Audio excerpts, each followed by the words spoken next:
Bienvenue dans la saison 2 de Coup d'éclat. Je suis Claire Nouinaté, fondatrice d'Atelier Nubio, marque de beauté holistique née de ma conviction première, la beauté se nourrit de l'intérieur.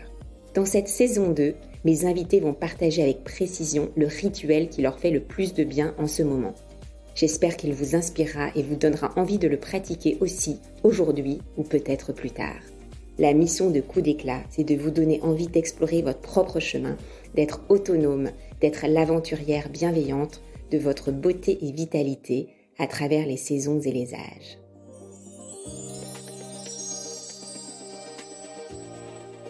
Je suis entrepreneur depuis 10 ans et il n'y a rien que j'aime plus que les entrepreneurs frais et moulus qui me racontent leur toute nouvelle aventure. Johanna Aguera a lancé sa marque de bougies parfumantes et rechargeables Mamen il y a 2 mois seulement. Avant de séduire ses premiers clients sur son corner du bon marché, Johanna a exploré les différents métiers d'artisanat que son produit requiert. Elle a suivi des formations en céramique et en cierie pour être prête à bien choisir ses partenaires, comprendre leur métier et leurs enjeux. Elle voulait être sûre d'obtenir le produit parfait. Entrepreneur et artisane, Johanna nous embarque illico dans son aventure faite d'émaux, de parfums et de joie. Bienvenue Johanna dans ce nouvel épisode de Coup d'éclat. Merci Claire de me recevoir. Donc tu es une toute jeune entrepreneur. Toute jeune entrepreneur, oui. Depuis 1 mois qu'on a lancé la marque. Après 2 ans et demi de travail acharné avec mon associé, on a lancé Mamen Paris, du coup qui est une nouvelle alternative à la bougie parfumée. On a créé une maison de bougies parfumées rechargeables où vraiment on a repensé tout le contenant comme un objet de déco, design. On a apporté de la couleur, on a apporté de l'esthétisme au contenant et on a fait un objet qui se recharge à l'infini. Donc on ne jette plus sa bougie. Génial, je suis très heureuse d'avoir une entrepreneur depuis, en fait tu dis 1 mois, mais ça fait plus de 2 ans du coup que tu as commencé ce process. Est-ce que tu peux me dire en quelques mots qu'est-ce que tu as fait pendant 2 ans? Parce que je crois que tu n'as pas juste fait des mood boards. Non. En fait, donc, je suis associée avec Fanny, qui était anciennement directrice générale et moi directrice de collection de la marque qu'on a quittée il y a 2 ans et demi pour se lancer justement dans le projet Mamen. On a passé 2 ans et demi à challenger les bons partenaires pour faire de la céramique qui est complètement imparfaite, et c'est ce qui fait son essence et sa beauté, pour faire de la céramique un objet rechargeable. Et en fait, c'était un vrai challenge. Donc, il a fallu trouver le bon atelier de céramique, le bon cirier, qui accepte de moderniser un artisanat qui est sublime, mais qui du coup était challengé dans sa définition. Donc du coup, on a pris beaucoup de temps à trouver les bons partenaires. Une fois qu'on les a trouvés, à challenger le projet, à vraiment moderniser tout le concept de production. Mais toi-même, tu as mis les mains dans la cire et dans la terre, je crois. Oh oui, j'ai fait une formation dans une super école de cirier qui m'a appris toute la base de la cire, de la création de bougies, comprendre un peu tous les aboutissements des différentes cires. Et ça a été hyper important dans le début de mon processus, puisque je venais de la chaussure et du sac, donc je ne connaissais rien à la bougie. On a été très bien entourés pendant cette formation, c'était vraiment passionnant. Ça m'a permis aussi derrière de rencontrer des ciriers pour challenger le projet, d'aller au bout de certaines conversations où on me disait que c'était complètement impossible de faire ce que je voulais faire. Et avec du coup cette formation en tête et les gens très bienveillants qui m'avaient accompagnée pendant la formation, je savais que c'était possible. Donc voilà, mais ça m'a donné beaucoup d'énergie pour aller trouver les partenaires qui nous suivraient sur ce projet. Donc j'ai fait une formation de cirier, j'ai fait aussi, et j'ai eu la chance d'avoir une belle-sœur qui se lançait dans la céramique. J'ai pu découvrir cet univers-là que je connaissais pas non plus. Fanny, elle, a fait aussi une formation de céramiste pour bien comprendre tous les tenants et les aboutissants de cette superbe matière, mais qui a aussi beaucoup de surprises.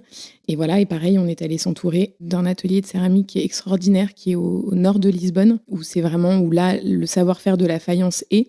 Et c'est génial. Enfin, c'était aussi hyper important pour nous de savoir exactement les matières qu'on allait travailler pour challenger des gens, pour les amener là où on voulait aller. C'était très important pour nous de devenir presque experte de ça pour les amener là où on voulait aller. Et donc, ma question rituelle arrive un peu plus tard que prévu dans cet échange. Ouais. Est-ce que tu dirais que ta mission sur Terre, tu l'as trouvée pendant ces 2 ans d'exploration? C'est marrant parce que ma mission sur Terre en tant que personne, C'est ça qui nous intéresse. voilà, finalement, quand tu fais l'exercice de réfléchir à ça, je l'ai fait à peu près en même temps que l'exercice de la mission aussi pour Mamen. Et en fait, ça fait sens puisque ma mission sur Terre, c'est d'apporter de la joie autour de moi. Donc aussi bien dans le cadre de rencontres spontanées, plutôt éphémères, ou de gens que j'aime. Je pense que dans la vie, les gens qui me connaissent seront d'accord pour me définir comme quelqu'un d'assez optimiste, avec une vraie joie de vivre. J'ai un spectre, enfin en tout cas assez naturel, peut-être que je le travaille inconsciemment, mais j'ai vraiment un spectre de vision qui est ultra positif. Même quand il m'arrive des galères, même si j'ai été pour le coup plutôt préservée dans ma vie, j'ai aussi eu des moments difficiles, mais je me suis toujours projetée sur le positif qu'il y avait dans un moment difficile, sur le positif qui m'attendait derrière. J'ai très confiance dans la vie et du coup ça m'aide à positiver sur à peu près tout, et j'ai des gens autour de moi qui sont peut-être un peu moins positifs, un peu moins optimistes, et ma mission c'est vraiment à travers ma joie de vivre, de leur partager ça, parce que pour moi, partager la joie, en fait, c'est ce qui te permet d'arriver à la destination du bonheur. Enfin, pour moi, le bonheur, c'est pas une fin en soi. Je pense qu'on atteint cet idéal à force de plein de moments de joie que tu accumules. Et la joie, tu la multiplies en la partageant. Et donc, du coup, voilà, c'est... Pour moi, c'est dès que je peux rendre les gens autour de moi heureux, ça me rend encore plus heureuse, ça me remplit de bonheur. Donc du coup, je passe beaucoup de temps à me mettre en quatre pour apporter de la joie autour de moi. Attention, question philosophique. Est-ce que le bonheur, c'est un peu comme l'amour? Faut être disposé à être heureux. Alors, c'est marrant parce que j'ai une de mes amies qui a fait des séances de MDR et on lui a expliqué que le cerveau revenait toujours à sa zone de confort et que si dans ta vie tu as souvent vécu des choses négatives, ta zone de confort serait toujours de repencher sur le négatif. Parce que le cerveau est paresseux. Exactement. Et du coup, il est paresseux et surtout, il va chercher... le confort, c'est effectivement la paresse et c'est ce qui te rassure. Et quand tu n'as connu que plutôt des zones négatives, ce qui te rassure, c'est de retourner là-dedans et inversement pour le positif. Donc, je pense qu'effectivement, tu as une prédisposition au bonheur, mais c'est aussi un travail... d'aller à l'encontre de cette zone de confort ou d'essayer d'y rester en permanence, c'est aussi un travail quotidien. Et ce qui est génial, et je pense que tous les gens qui sont adeptes de développement personnel, qui nous écoutent, le savent, c'est qu'en fait, la seule chose qu'on peut contrôler, on ne peut pas contrôler tant que ça de choses dans la vie, et surtout pas les autres personnes ou ce qui se passe dans le monde, mais en revanche, ce que tu peux contrôler et sur quoi tu peux avoir un vrai impact, c'est tes pensées. Donc tu peux travailler à penser différemment de ce à quoi tu as été habitué. Exactement. Alors ça demande en effet du travail et peut-être qu'on peut le faire autour d'une bougie Mamen. Exact, il peut y avoir des rituels. Ouais, est-ce qu'il y a un rituel autour de la bougie Mamen? J'espère qu'il y en aura plein et que chacun aura son rituel. Moi, c'est vrai que la bougie, je l'utilise dans plein de moments différents de ma journée. De manière générale, dès que je fais quelque chose, c'est vrai que j'aime bien avoir des petits rituels. Alors, il n'y a pas forcément de la bougie dans tous, mais par exemple, quand je vais me mettre à travailler sur mon bureau, j'ai mon thé et j'allume ma bougie. Et en fait, ça me met tout de suite dans une ambiance que je dédie à un moment spécifique. J'adore travailler aussi avec mes écouteurs, me mettre dans ma bulle avec de la musique classique parce que en fait, ça m'éloigne complètement de mon environnement. Et c'est vrai que j'ai besoin de musique pour travailler. Pareil, quand je vais me prendre un bain, je suis une passionnée de bain et de massage. Enfin, j'adore ces moments de relaxation et c'est vrai que pour moi, la bougie fait partie de ce moment-là. Et après, chacun ses rituels, mais c'est vrai que pour moi, la bougie, la chaleur que dégage la flamme, l'odeur, la puissance olfactive, je suis hyper sensible aux odeurs. Et de la même manière qu'une mauvaise odeur peut me déranger, une belle odeur peut m'envoyer très très loin dans mes pensées. Et c'est vrai qu'il y a des senteurs. Et par exemple, chez Mamen, on a développé 5 senteurs signatures qui portent chacune le nom de personnalité. Et on en a une qui s'appelle la Frida, qui est une senteur très énergisante dans laquelle on a beaucoup de notes aromatiques, on a de la menthe poivrée, on a vraiment des notes qui sont très fraîches. Et du coup, ça, moi, c'est quelque chose, quand je sens la Frida, c'est celle que je brûle quand je travaille. tout de suite. C'est pour Frida Kahlo ouais, ou exactement. Fride, la joie en allemand. Frida. Ah bah voilà, bah écoute, tu tires le fil. Non, c'est pour Frida Kahlo. Et c'est vrai que c'est une senteur qui, moi, me met tout de suite dans une bonne énergie. Donc voilà, après, j'espère que tout le monde trouvera son rituel autour de sa bougie. On est tellement tous sensibles différemment aux odeurs. On capte pas, d'ailleurs, même tous les mêmes odeurs de la même manière. Mais là, j'ai une question aussi un petit peu côté parfum, parce qu'on sait que les bougies parfumées, enfin maintenant, c'est un petit peu l'idée qu'elles sont toxiques. Donc, est-ce que tu peux nous dire comment est-ce que tu as créé les parfums et comment est-ce qu'on peut s'assurer qu'on peut allumer une bougie Mamène dans un environnement qui on veut le plus sain possible? Alors déjà, nous, on a travaillé avec un studio de création de parfums qui s'appelle Flair, qui est drivé par 2 nez parfumeuses qui sont exceptionnelles. On a travaillé que des essences de qualité. Donc, il faut savoir que forcément, quand tu travailles des essences de qualité, tu mets le prix, mais au moins, tu sais d'où ça vient. Tu travailles des essences naturelles, des huiles essentielles. Il y a aussi quelques notes de synthèse sur des matières que tu ne peux pas avoir en naturel, parce qu'elle serait trop dangereuse pour la santé. Donc, il y a aussi des notes de synthèse que tu utilises pour certains parfums.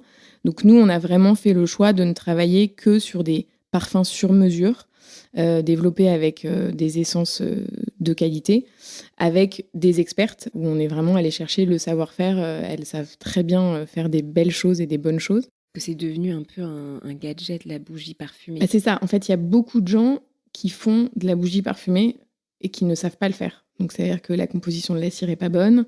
Tu as beaucoup de gens qui utilisent de la paraffine. Alors, la paraffine, certes, c'est issu d'une matière naturelle qui est le pétrole. C'est travaillé par l'homme pour être brûlé. Donc, sur le papier, c'est pas nocif. Ça reste une matière issue du pétrole. Ça reste une matière qui est pas infinie. Enfin, en fait, on épuise aussi une ressource naturelle. Donc, il y a la qualité de la cire qui est hyper importante. Il y a la qualité du parfum. Effectivement, tu peux brûler une bougie parfumée si la qualité du parfum est mauvaise. Ça peut être hyper toxique. Mais c'est comme tout, en fait. Si tu utilises des choses qui ne sont pas qualitatives, qui n'ont pas été pensées pour être brûlées, il y a même des bougies parfumées dans lesquelles on met des huiles essentielles qui ne doivent pas être brûlées et qui, du coup, sont nocives une fois qu'elles sont brûlées, que tu peux juste poser sur ta peau, mais qui ne doivent surtout pas être brûlées. Donc, du coup, faut faire très attention à ce que tu brûles.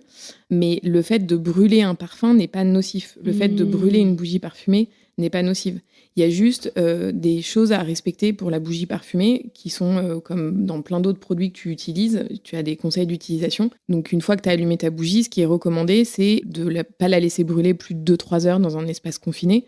Après, si tu ouvres ta fenêtre et que l'air se renouvelle, il n'y a aucun problème. Faut juste utiliser une bougie parfumée de manière intelligente et se dire que c'est un moment de plaisir, mais qu'il faut juste que ce soit fait intelligemment. En parlant de moments de plaisir, c'est vraiment la question la plus importante de l'épisode. C'est est-ce que tu pourrais me partager ton rituel qui te fait du bien en ce moment? Donc ça peut en changer, c'est pas celui que tu as depuis ta naissance et tout ça. Mais en ce moment, on est fin septembre, on rentre doucement dans l'automne.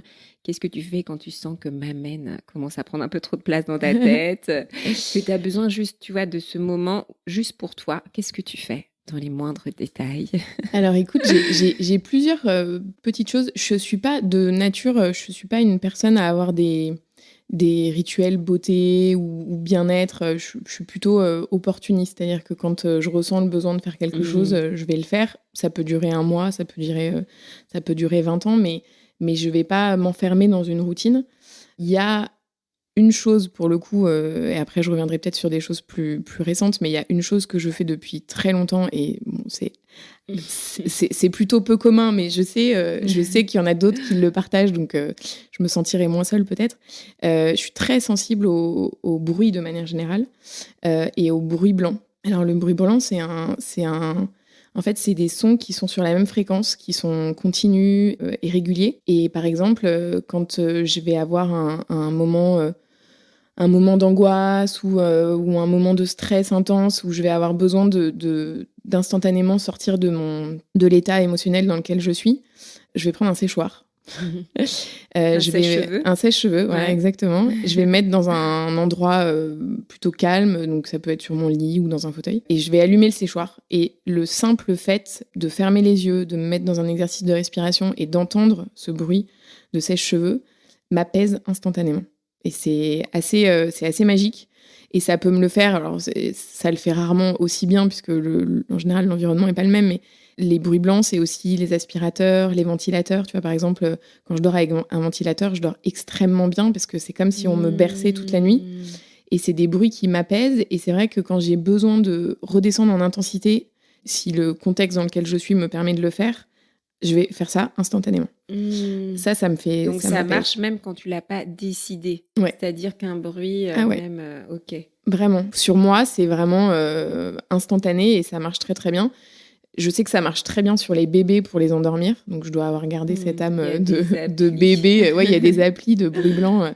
Mais voilà, sur moi, ça marche très bien. Donc ça, c'est quelque chose que j'ai depuis très très longtemps. Même quand j'étais toute jeune chez mes parents, ça faisait beaucoup rire mes parents. Mais tu as grandi quand même à Paris. Donc, il y avait peut-être aussi un petit bruit de fond. T'as pas grandi... Alors, j'ai eu de la chance. J'ai grandi dans un appartement dans une rue calme et ma chambre donnait sur cour. Donc, donc t'avais pas le bourdonnement de voiture. Non. Et finalement, alors je sais pas si c'est ce qui fait qu'aujourd'hui je suis très sensible au bruit, mais effectivement, non, j'ai eu beaucoup de chance. J'ai grandi dans le calme, pas avec les bruits et l'euphorie parisienne que j'adore pour autant, mais.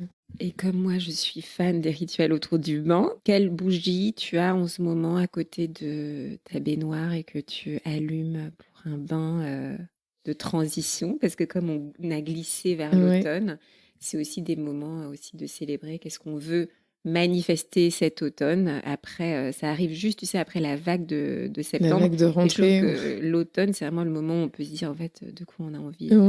C'est un peu le moment où tu redescends, où les vacances d'été sont loin. Alors après, moi, j'ai 2 petites filles en bas âge, donc tu vois, les moments où je peux me faire des bains, c'est d'autant plus une réussite parce que c'est vraiment le moment que j'ai pour moi et que je fais vraiment orienté bien-être et détente. Et effectivement, l'automne arrivant, tu reprends un peu tes marques dans ta vie. Alors moi, c'est la bougie m'amène Rosa. Donc la Rosa, c'est un bouquet de fleurs blanches. Je suis une fan de tubéreuse de manière générale, donc j'ai toujours eu des parfums avec de la tubéreuse. J'ai toujours eu des bougies parfumées avec de la tubéreuse. Et là, on a du coup la Rosa qui est une composition olfactive autour de la tubéreuse avec du jasmin, de la fleur d'oranger, qui est assez puissante parce que la tubéreuse prend beaucoup de place. Mais je me mets les petites Podium Small Rosa qui sont vraiment des contenants assez faciles à mettre autour d'une baignoire. Et j'allume mes bougies et je me mets de la mousse et je me mets de la musique classique. Et là, je me détends. Ça, c'est mon rituel bain. C'est l'odeur de tubéreuse qui vraiment me transporte. Qui pour moi fait presque un peu spa, tu vois, où j'ai vraiment l'impression d'être baignée dans un coton tout propre et voilà, et je me détends à ce moment-là.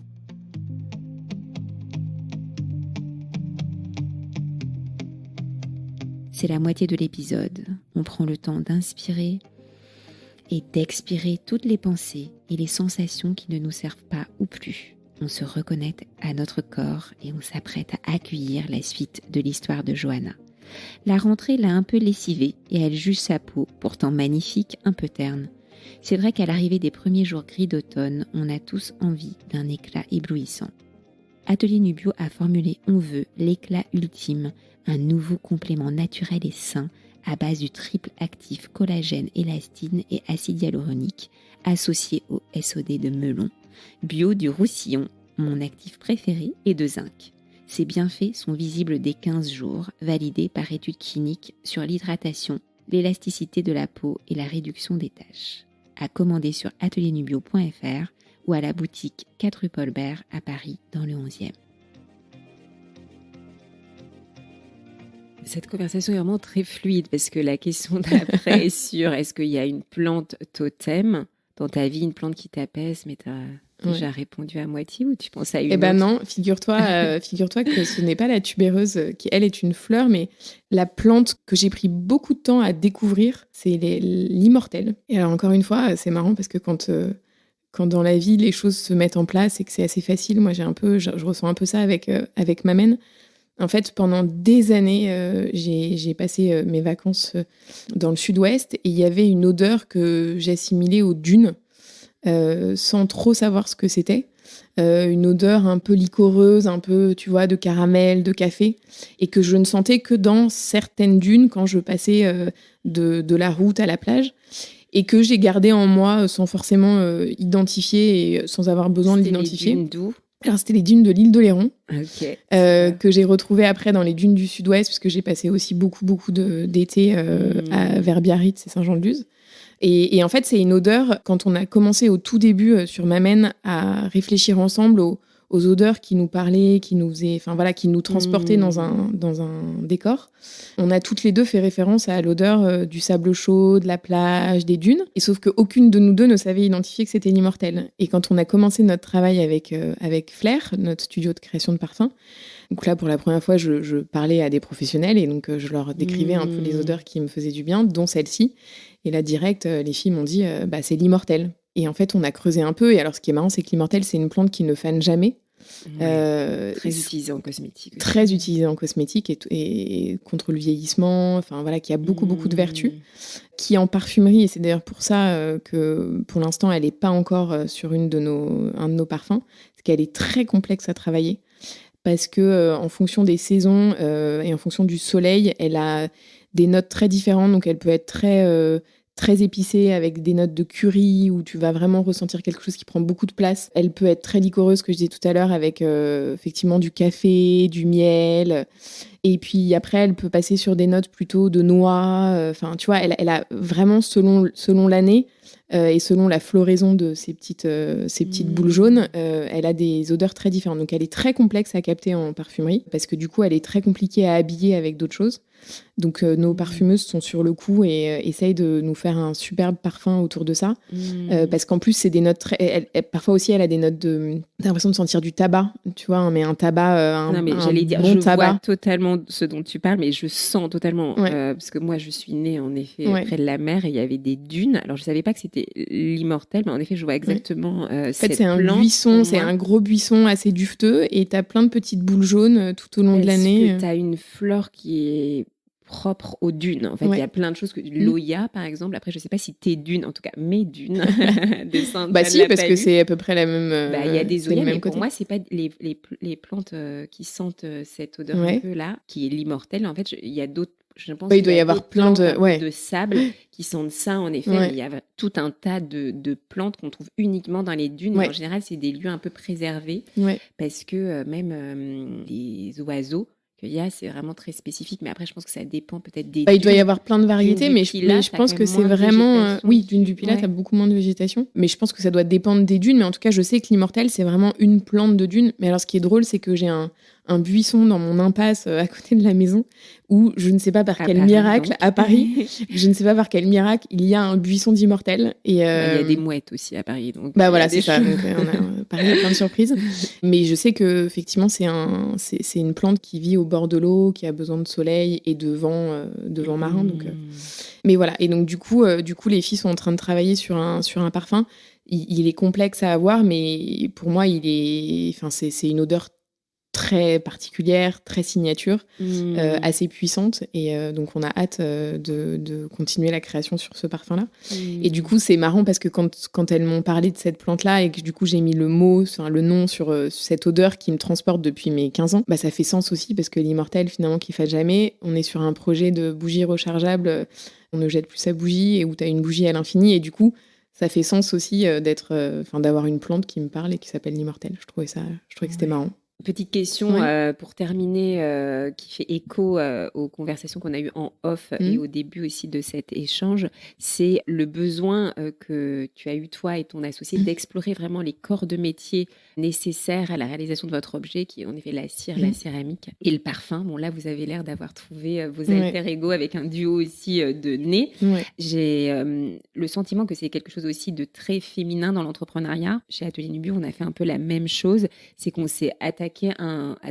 Bon, là, on est dans un langage un peu guerrier, mais au monde des compléments alimentaires, pareil, qui était avec des façons de faire, on va dire des usages très conventionnels. Et on a rencontré exactement la même chose que tu décris, des personnes qui te disent on fait comme ça et c'est comme tout. Ça. Ouais. Et c'est vrai que challenger les gens pour leur dire si vous êtes d'accord de faire autrement, on fait ensemble, mais sinon on ne travaillera pas ensemble, et ainsi sélectionner des gens qui sont prêts à faire différemment. Et c'est vrai que pour convaincre les gens de te suivre dans quelque chose de assez inédit. Ouais. C'est surtout quand on est une femme, après, on parle aussi de nos expériences Ouais. propres. On ne dit pas que les hommes ne doivent pas aussi être très experts avant de lancer leur objet. Mais en tout cas, c'était une nécessité absolue de montrer patte blanche et de dire pendant 5 ans, nous, on a déjà travaillé sur le vivant, sur les plantes. On sait ce que coûtent les différents actifs purs en alimentaire.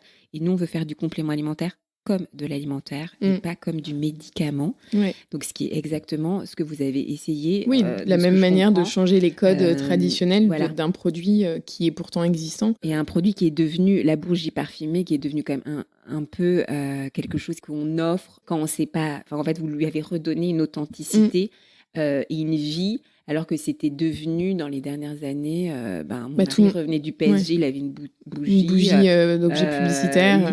L'agent immobilier offre une bougie de son agence. C'est presque... En fait, tout le monde fait de la bougie.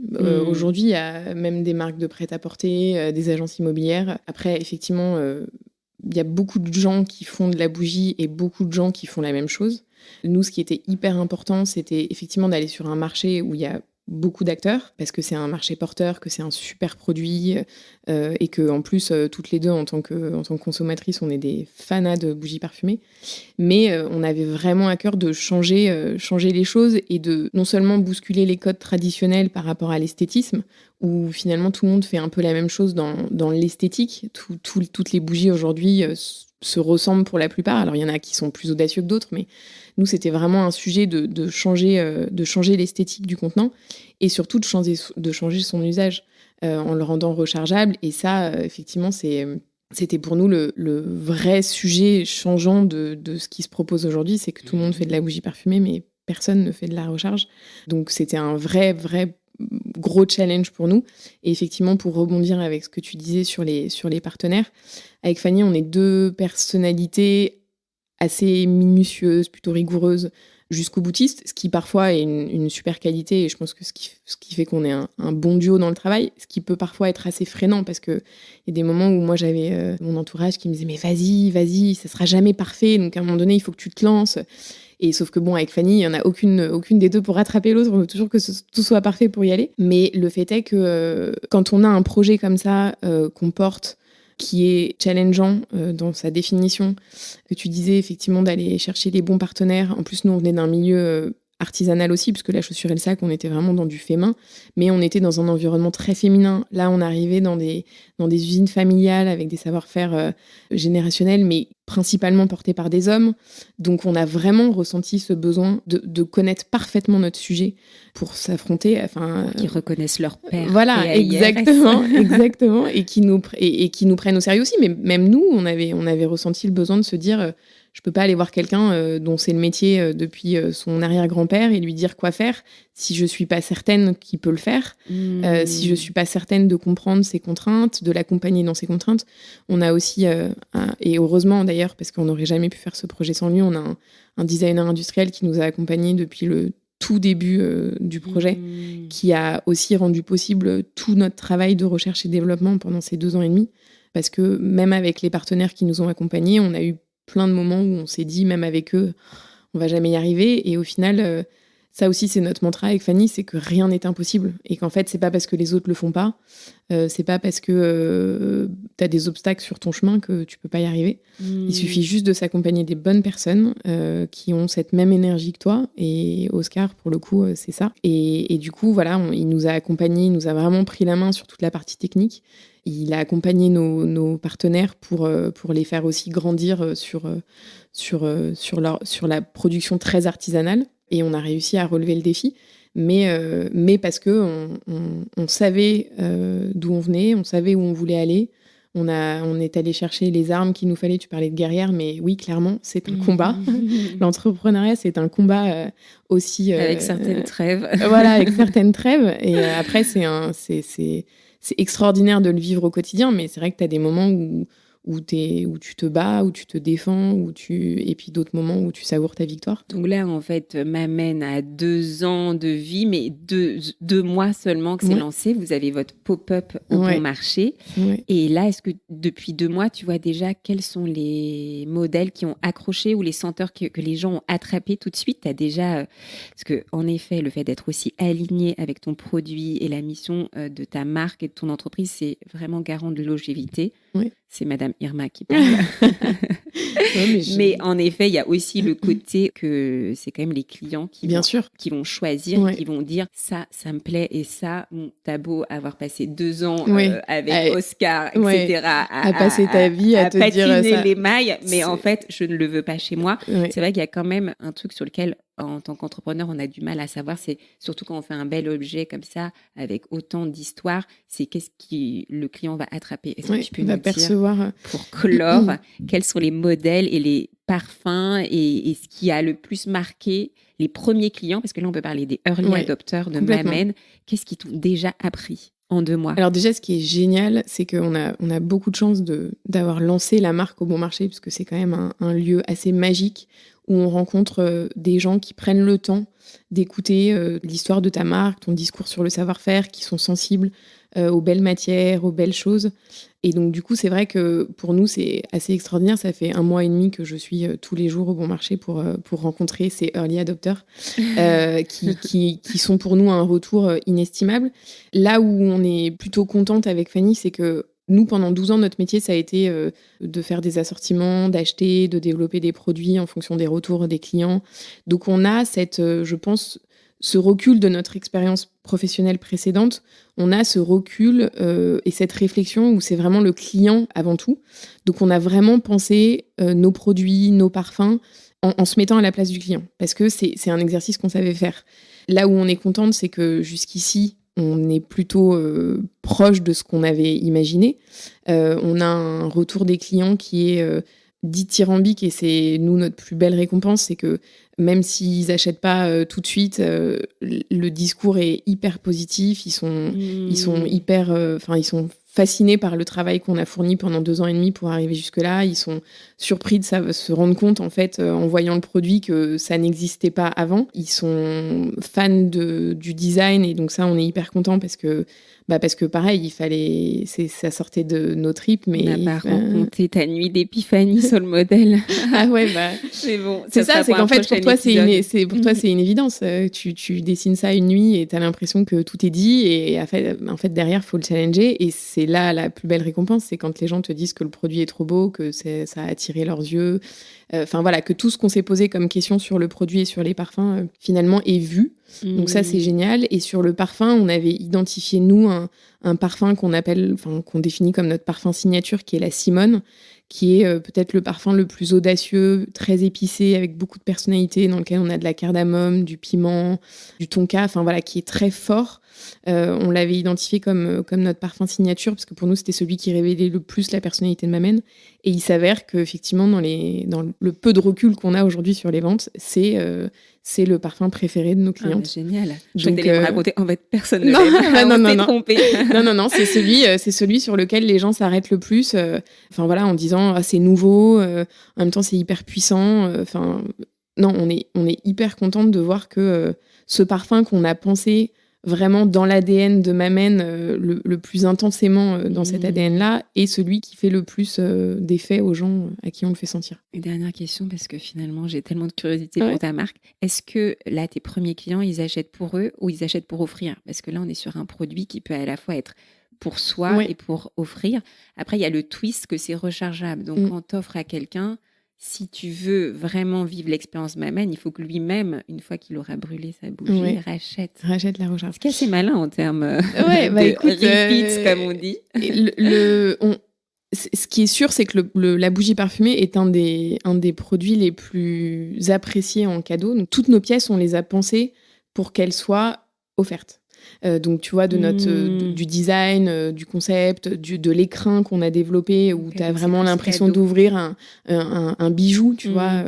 On a vraiment pensé tout ça comme un beau cadeau à offrir. Et vraiment, l'expérience de déballage cadeau, on le montre même au bon marché quand on est avec nos clients. On leur montre que vraiment, quand tu déballes ton produit, t'es content de voir ce qu'il y a dedans, quoi. Pour l'instant, je m'avancerai pas en disant que... Je pense que c'est vraiment 50-50. On a beaucoup de gens... ils nous le disent. Voilà, et puis on prend le temps aussi de leur poser la question. Dans la découverte, ils posent pas les mêmes questions quand c'est pour eux ou quand c'est pour offrir.